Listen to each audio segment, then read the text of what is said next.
The Weather Lab. Here's Rob's forecast.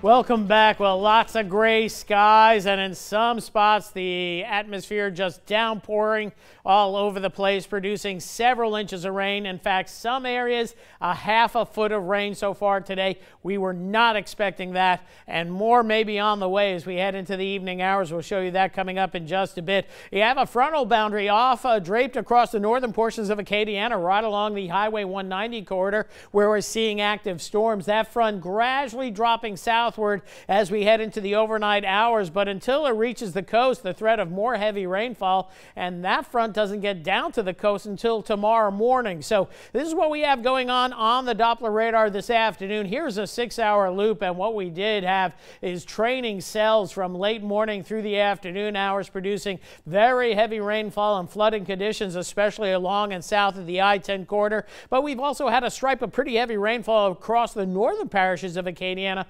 As we speak right now, you can see the cloud ground lightning where the strongest storms are, also out in the Gulf, and then across northern portions of Acadiana, where I think we'll see maybe an inch or two of rainfall right in this conduit. And we are talking about training cells like a choo-choo train. They keep on going over the same tracks, and that's why you start seeing some of those heavier rainfall amounts. Some reports of some localized street flooding in the northern parishes, but nothing too serious, but a very heavy downpour here just south and east of Ville Platte, just northwest of Lawtell, more than likely heading for Opelousas in the next half hour. And then we've had the heavy rains along the coast. Boy, this cell is showing a lot of cloud-to-ground lightning, gusty winds, maybe even some hail across the coastal marsh by the Grand Lake area. But we got to watch this cell because it's going to go over some of the same spots that are under a flood warning right now. Is flood warning in effect for another, say, 19 minutes or so, but we might see new flood warnings this evening, or at least flood advisories. And why a flood warning, you ask? Well, look at some of the rainfall totals in this area. 6 to, in some cases, 7 inches of rain in around the Kaplan area, back through the Gaydon area as well. 3-4 inches of rain between Abbeville, Maurice, Southern Lafayette Parish, up to the north about 2.5 inches of rain. Officially out at the airport, just about 1.5 inches, but you get over toward Erath and Delcombe, over 5 inches of rain and localized street flooding there. So no more rain needed across the region. And as we open it on up, anything you see shaded in the darker shades of green here, pushing 3 inches of rain. So it's been a big soaking and somewhat unexpected because the storms move generally instead of just bubbling up across the area, they've been moving generally west to east, parallel to that frontal boundary that's draped just to the north of us. So here's predictive radar. You can check this out on KATC.com and the latest article I wrote, but we continue to see on and off rain and storms. Now, it might not be on I-10. What the predictive radar tells us is that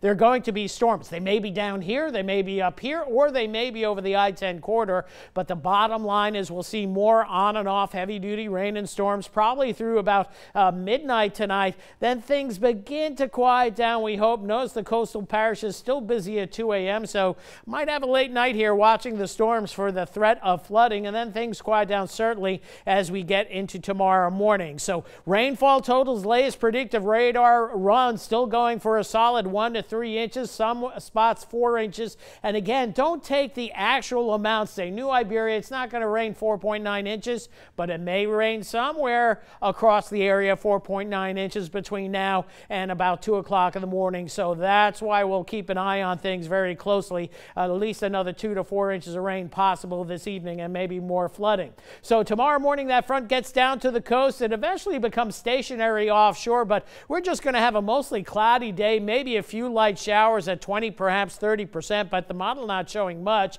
Then it gets interesting. Come Friday morning, strong front moves in, and we're going to have isentropic lift in that overrun pattern aloft that we see in the wintertime. So rain, maybe some embedded thunder. And look at the temperatures Friday. They don't get out of the 50s, so some cold rains, a stiff north wind. It's going to feel like winter on Friday. Now moving ahead into Saturday, a bit of a break on the rain. Chances should be dry, but here comes the next weather system coming in for Sunday. That's going to bring rain, maybe some storms, and perhaps another inch or two of rain comes Sunday. Once again, and chilly rains with temperatures holding in the 50s. And then we get into Monday. A weak area of low pressure moves out, then strong Canadian high pressure moves in Tuesday. And then watch what happens. These are temperatures Tuesday morning. We'll just do the morning hours. They stay maybe in the 40s Tuesday for a high. Wednesday morning near freezing. We get to Thursday morning near freezing, and maybe even near freezing come Friday morning. So at least a frost. These are just projections, a computer projection. What we actually may see and what the atmosphere does could be totally different things, but maybe frosty conditions as we go into next week during the morning hours. So heavy rains tonight, some storms early, additional 2 to 4 inches of rain, and the possibility of flash flooding at least until about midnight. Then rains begin to taper thereafter. We'll keep rain chance high at 80% tomorrow, soft 30%, maybe even 10 to 20% tomorrow, cloudy skies. More seasonable temperatures though at 73. And then into the weekend we go. Look at these highs in the 50s Friday, Saturday, and Sunday, lows in the 40s. And then the chilly air gets here as we get into the middle part of next week, with temperatures threatening that frost zone for the first time this fall come Wednesday, Thursday, maybe Friday mornings as well. But it is getting to that time of year where a lot of folks, do I need to cover the plants? Yes. Do I need to bring them in? Maybe. Do I need to worry about my pipes? No. Okay. That's when it gets into the mid-20s and we don't see any of that nonsense anytime soon. But if you have any questions, just call Rob. Yeah, he's That's the man. it. Or you can contact me through Facebook. There you go. Call the newsroom.